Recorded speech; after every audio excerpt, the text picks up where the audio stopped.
Hello everyone, this is Sykes Music Studio. Today we're going to be taking a look at a sequencer we're going to be working on together in Max for Live. If you're new to Max, we're going to go over the basics of how to operate in this program, as well as talk about the different elements that we'll be using to write our patch. In the bottom left corner, you'll see a unlocked padlock icon. You can click on that icon or control click anywhere to lock or unlock your program. While the program is unlocked, you can double click to create new objects.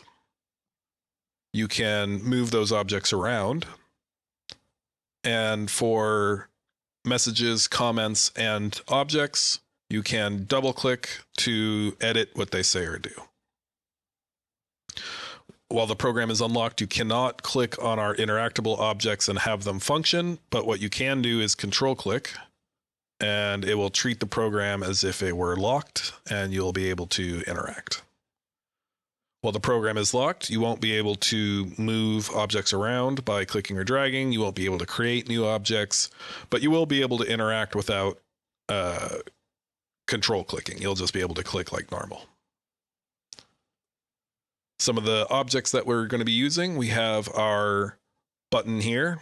You can send this a bang, or in this case, control click on it, and it will send a bang. Same thing with the messages. You can send it a bang or control click it to send its output. However, it will output whatever information is stored in it. Comments are great for documenting your patch. They'll allow you to label your interactable objects, write patch notes, bug fixes, wish lists kind of things. Your objects are going to handle the majority of the functional processes for your patch. They can do everything from collecting and storing and retrieving data to functioning as a metronome. And then toggles, you can, in this case again, or now that it's locked, you can just click on it, and it will send a 0 or a 1, which will allow you to turn certain objects on or off. So that's the basics of working in Max. Let's just hop right into our patch here, and you'll see what I mean. Now we have our toggle. This toggle is going to go into our metro object, and a metro is just a metronome. Whatever you have it set to here will be the pulse. This is 1,000 milliseconds. So every second, this metro is going to send out a bang. Now, if you look at the metro, you'll notice that it has a red and a blue inlet. These inlets are have different functionality. So the blue inlet is a cold inlet. That means when you send it information, in this case, 4N would be a quarter note at whatever BPM your project in Ableton is set to. If we send it this 4N message, you'll notice that our button didn't flash. It didn't send any output. But when we turn our metronome back on, you'll notice that our button is flashing much faster than it was. And same thing, we can change it while it's functioning, and it will slow it right back down. Our red inlet is our hot inlet, and when you send it the right type of information, it will either start some sort of output, or it will stop whatever output is happening, at least with our metronome here. It's going to produce some sort of output when you get the right information into it. Random is our random number generator. Right now we have it set to 1,000, so the range is going to be from 0 to 999. And we're just using this as an arbitrarily large number. So we don't really need to change this at the moment, but you can also use the cold inlet in random to change the range of the random numbers. We're sending that random number into our modulus here. Now what modulus is going to do is divide whatever number you send it by itself, or not the number by itself, but whatever you have the modulus set to. And then it's going to only send out the remainder. So right now I know you can't see this. My recording software does not like recording pop-ups, which is going to be a little problematic. I'm going to have to find a new software here. But if you mouse over this cable, it will pop up with a little information about what is being sent through that cable. So right now, the random sent out an 807. It goes through the modulus 8, so we're dividing by 8, and we should expect, yeah, our remainder is 7, so the modulus sends out 7. It's going to send that 7 out into this gate. Now our gate is formatted with the number of outlets on the left here, and then the default gate that is open will be on the right. So 7 outlets, 1 is our default. And what we're going to use this for, we'll talk about a little bit more in detail later, but we're just controlling where we are sending our pitch data, essentially. So right now, this gate is set to 4. So this information is going to travel through this gate and into collection 4 here. Now, collection is an object that is used to store and retrieve data. I can't, normally you would control and double click on a call to pop up a little notepad and you can write in it. And I would love to show you that. But again, my recording software is not allowing me to do that. But I'll show you how that information is formatted. So on our left here, these are our indices. So you'll just start from whatever you're sending it from. 0 is the minimum, 7 is our maximum here, and just go in sequential. You'll follow up your index numbers with a comma and a space, and then whatever information you want sent out of it will be on the right here, followed by a semicolon. So we have the same information stuffed into each of these calls right now. This is actually not what I have in there, but we'll talk about why I have that set up this way in a moment. But right now, we are going to change what these calls have stored inside them. But for now, I just wanted to make sure that they would produce sound when information was sent into them. So we take our collection, our output from collection 4, and send it into this addition. That's going to send into another modulus, into another gate, into our collections that are controlling our key. So over here, you can see, again, this is the same format, but our numbers are going to be a little different here. We have 0 being our tonic, and then the numbers on our right here are just semitone increments. So this is a whole step, half step, whole step, whole step, whole step, half step. That's our major scale.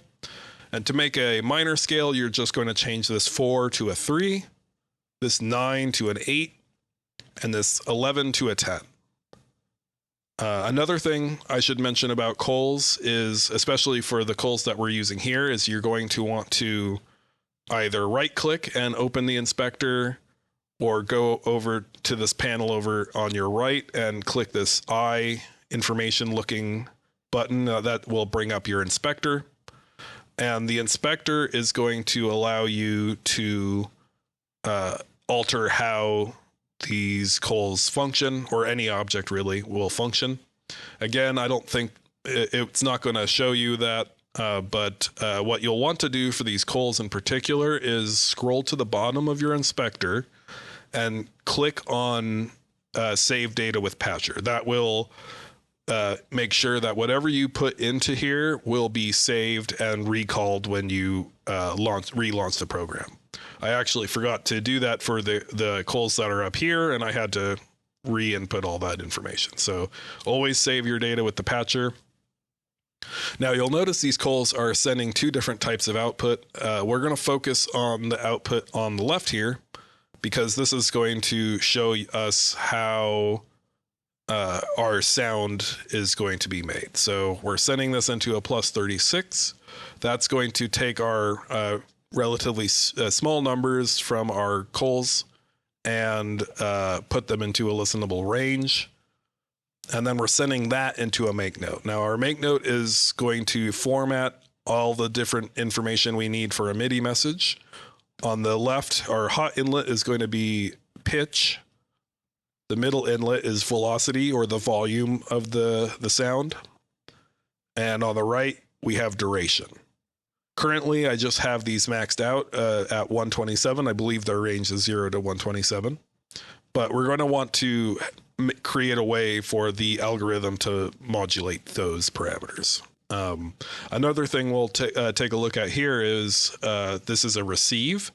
So it's going to receive whatever information is being sent into a send with the same name. So we have R-LB. And over here, you'll notice we have S-LB. So we're sending a load bang. A load bang is just going to bang whenever you start up the program. So when we started up the program, it sent this bang through the send, and the send sent to this receive, and we got our max values sent into our make note. Now, I believe you can just type them into the make note here as well, but we're going to be playing with the cold inlets here, so I just figured we would take a note of that. The make note is going to send into a pack. Pack is just going to take all the information that you want and compress it into a list. We have pack II is going to be integer, but you can pack anything from float, which is going to be a fraction of some sort. You can pack symbols together. I believe you can pack lists together as well.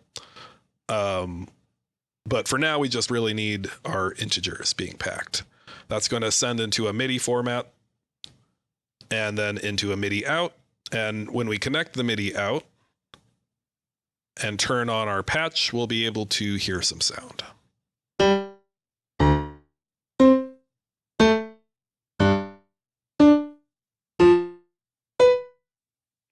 All right.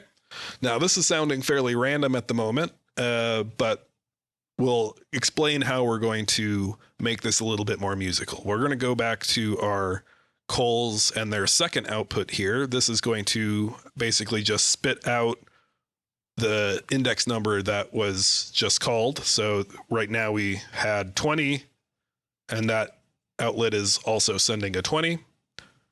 And we're using the index number, which in this case corresponds to the scale degree, to send our next note into a collection that represents the note that was just played. So we're going to use the note that came before to influence the note that comes next. So currently our 7 gate is open. So it's going to send into this collection, and whatever we put in this collection is going to have to be what a 7 scale degree is going to want to go to. Well, what does 7 typically want to go to? Well, it's going to really want to go to 1. But let's take a look at our magic phone number here. What can 7 go to? 7 can go to adjacent numbers, and then numbers that are one number away. So 7 is going to want to go to 1, 4, 3, and 6 more than 2 and 5.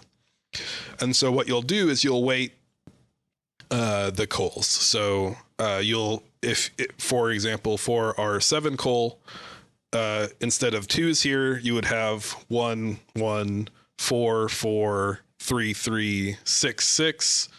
And then you could even include the other numbers as lesser picked options. You could have 2, 1 instance of 2, 1 instance of 5. And that way, when it is picking, you would also have to change this modulus to account for the number of options here. But this would essentially mean that your 7th scale degree is going to move to a different scale degree that is going to complement or be musically accurate here.